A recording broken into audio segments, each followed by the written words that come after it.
मुंशी प्रेमचंद्र, वासना की कड़ियाँ। बहादुर भाग्यशाली कासिम मुल्तान की लड़ाई जीतकर घमों के नशे में चूर चला आता था। शाम हो गई थी। लश्कर के लोग आरामगाह की तलाश में नजरें दौड़ाते थे, लेकिन कासिम को अपने नामदार मालिक की खिदमत में पहुंचकर शौक उड़ाए लिए आता था। उन तैयारियों का ख्याल करके जो उसके स्वागत के लिए दिल्ली में की गई होंगी।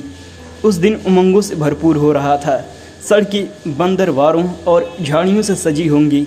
चौराहों पर नौबतखाने अपना सुहाना राग अलापेंगे। ज्यों ही मैं सारे शहर के अंदर दाखिल होऊंगा, शहर में शोर मच जाएगा। तोपें आगवानी के लिए ज़ोर शोर से अपनी आवाज़ें बुलंद करेंगी। हवेलियों के झरोखे पर शहर की चांद जैसी सुंदर स्त्रियां आंखें गड़ाकर मुझे देखेंगी और मुझ पर फलों की बारिश होंगी फूलों की बारिश करेंगी।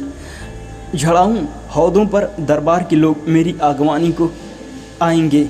इस शान से मेरी से दीवाने खास तक जाने के बाद जब मैं अपने हुजूर की खिदमत में पहुंचूंगा, तो वह बाहें खोले मुझे सीने से लगाने के लिए उठेंगे और मैं बड़े आदर से उनके पैरों को चूम लूँगा।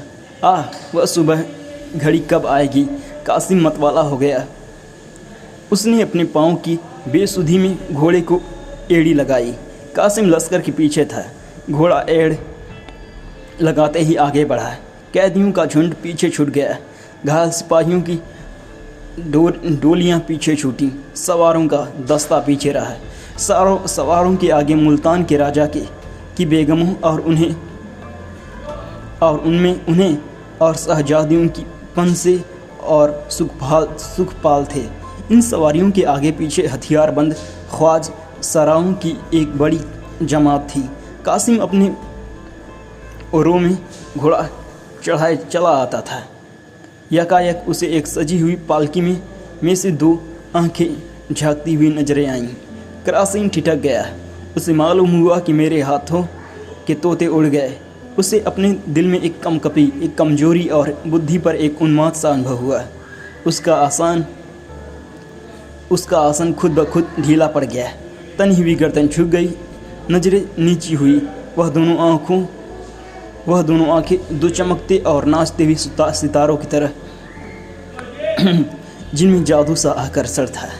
उसी आदिल के गोसे में बैठी वह जिधर ताकता था, वही दोनों उमंग से रोशनी से चमकते हुए तारे नजर आते थे। उसे बर्छी नहीं लगी, कटार नहीं लगी। किसी ने उस पर जादू नहीं किया, मंत्र नहीं किया। नहीं, उसे अपने दिल में इस वक्त एक मज़ेदार बेसुधी दर्द की एक लज्जत, मीठी मीठी सी एक कैफरियत और एक सुहानी चुभन से भरी हुई रोने की सी हालत महसूस हो रही थी। उसका रोने को जी चाहता था। किसी दर्द की पुकार सुनकर शायद वह रो पड़ता, बेताब हो जाता। उसका दर्द का एहसास जाग उठा था, जो इश्क की पहली मंजिल है। क्षण भर बाद उसने हुक्म दिया, आज हमारा ही कयाम होगा। आधी रात गुजर चुकी थी। लश्कर के आदमी मीठी नींद सो रहे थे। चारों तरफ मसाले जलती थीं और तिलासे की जवान जगह जगह बैठे जम्हाइयाँ लेते थे, लेकिन कासिम की आंखों में नींद न थी। वह अपने लंबे चौड़े पुरतुल्ले खेमे में बैठा हुआ सोच रहा था। क्या यह जवान औरत को एक नज़र देख लेना कोई बड़ा गुनाह है? माना कि वह मुल्तान के राजा की शहजादी है और मेरे बादशाह अपने हरम को उससे रोशन करना चाहते हैं, लेकिन मेरी आरज़ू तो सिर्फ इतनी है कि उसे एक निगाह देख लूं और वह भी इस तरह की किसी को खबर ना हो, बस। और मान लो यह गुनाह भी हो तो मैं इस वक्त वह गुनाह करूँगा। अभी हजारों बेगुनाहों को इन्हीं हाथों से कत्ल कराया हूँ। क्या खुदा के दरबार में गुनाहों की माफ़ी सिर्फ इसलिए हो जाएगी कि बादशाह के हुक्म से किए गए? कुछ भी हो, किसी नाज नीन को एक नज़र देख लेना किसी की जान लेने से बड़ा गुनाह नहीं। कम से कम मैं ऐसा नहीं समझता। कासिम दीनदार नौजवान था। वह देर तक इस काम के नैतिक पहलू पर गौर करता रहा। मुल्तान को फतेह करने वाले हीरो दूसरी बाधाओं को क्यों ख्याल में लाता है। उसने अपने खेमे से बाहर निकलकर देखा। बेगमों की खेमे थोड़ी ही दूर पर गड़े हुए थे। कासिम ने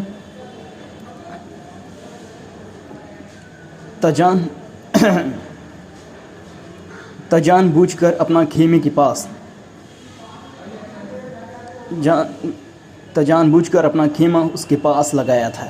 इस खेमे के चारों तरफ कई मसाले जल रहे थीं और 5 बक्सी ख्वाजा सरा रंगी तलवार लिए टहल रहे थे। कासिम आकर मसनद पर लेट गया और सोचने लगा, इन कम भक्तों को क्या नींद न आएगी और चारों तरफ इतनी मसाले क्यों जला रखी हैं। इनका गुल होना ज़रूरी है। इसलिए पुकारा, मसरूर, हुक्म फरमाइए, मसाले बुझा दो, मुझे नींद नहीं आती। हुजूर, आधी रात अंधेरी है। हाँ, जैसी हुजूर की मर्जी। ख्वाजा सरा चला गया और एक पल में सब मसाले गुल हो गईं। अंधेरा छा गया। थोड़ी देर में एक औरत शहजादी के खेमे से निकलकर पूछा, मसरूर, सर कमार पूछती है, ये मसाले क्यों बुझा दी गईं। मसरूर बोला, सिपाहदार साहब की मर्जी। तुम लोग होशियार रहना, मुझे उनकी नीयत साफ नहीं मालूम होती। कासिम उत्सुकता से व्याग्र होकर कभी टेलता था, कभी उठ बैठता था, कभी टहलने लगता था। बार बार दरवाजे पर आकर देखता, लेकिन 5 ख्वाजा सरा देवों की तरफ खड़े नजर आते थे। कासिम को इस वक्त यही धुन थी कि शहजादी के दर्शन क्यों कर हो।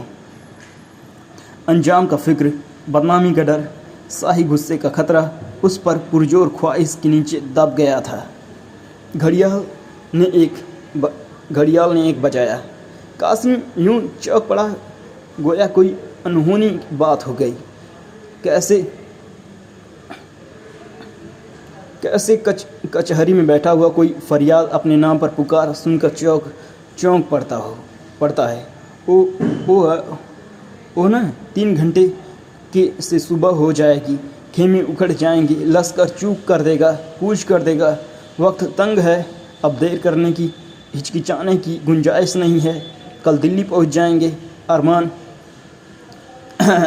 दिल में क्यों रह जाए। किस तरह इन हरामखोर ख्वाजा सराओं को चकमा देना चाहिए।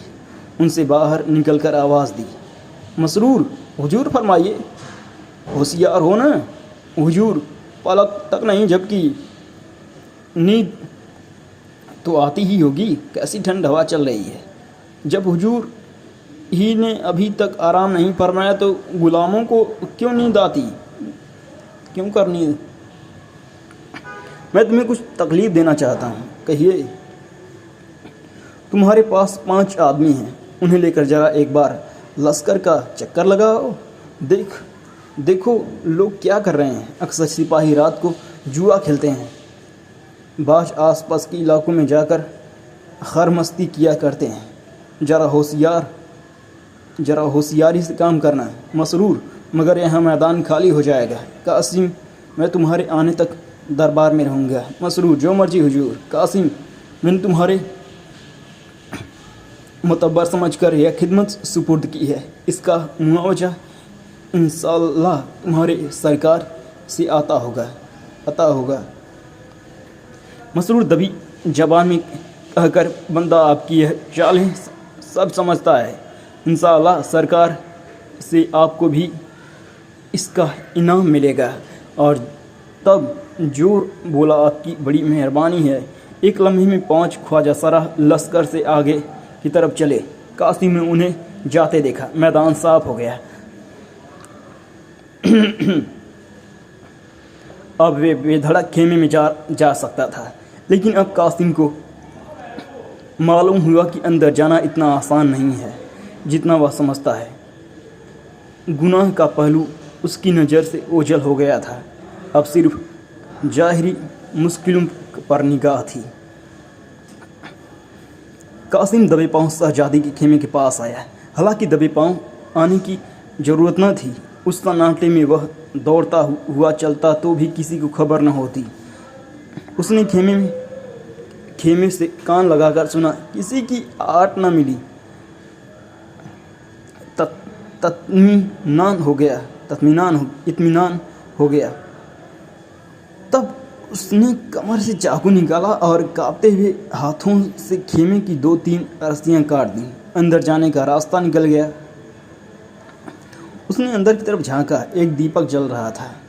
2 बंदियां फर्श पर लेटी हुई थीं। शहजादी एक मखमली गद्दे पर सो रही थीं। कासिम की हिम्मत बढ़ी। वह सरक कर अंदर चला गया और दबे पांव शहजादी के करीब जाकर उसके दिल फरेब हुस्न का अमृत पीने लगा। उसे अब वह भय न था जो खेमे में आते वक्त हुआ था। उसने ज़रूरत पड़ने पर अपनी भागने की राह सोच ली थी। कासिम एक मिनट तक मूरत की तरह खड़ा शहजादी को देखता रहा। काली काली लटें खुलकर उसकी गालों को छिपाए हुए गोया काले काले अक्षरों में एक चमकता हुआ शायराना ख्याल छिपा हुआ था। मिट्टी की अस दुनिया में यह मजा, यह घुलावट, वह दीप्ति कहाँ। कासिम की आंखें इस दृश्य के नशे में चूर हो गईं। उसके दिल पर एक उमंग बढ़ने वाला उन्माद सा छा गया जो नतीजों से नहीं डरता था। उत्कंठा ने इच्छा का रूप धारण किया। उत्कंठा में अस्थिरता थी। वह आवेश, इच्छा में एक उन्माद और पीड़ा का आनंद। उसके दिल में एक सुंदरी के पैरों पर सर मलने की, उसके सामने रोने की, उसके कदमों पर जान देने की, प्रेम का निवेदन करने की, अपने गम का बयान करने की एक लहर से उठने लगी। वह वासना की भंवर में पड़ गया। कासिम आध घंटे तक उस उरूप की रानी के पैरों के पास सर झुकाए सोचता रहा कि उसे कैसे जगाऊं। जो ही वह करवट बदली वह डर के मारे थरथरा जाता। वह बहादुरी जिसने मुल्तान को जीता था उसका साथ छोड़ देती थी। एकाएक कासिम की निगाह उस सुनहरे गुलाब पोस पर पड़ी जो करीब ही एक चौकी पर रखा हुआ था। उसने गुलाब पोस उठा लिया और खड़ा सोचता रहा कि शहजादी को जगाऊं या न जगाऊं। रोने की सोने की डली पड़ी हुई देखकर हम उसके उठाने में आगा पीछा होता।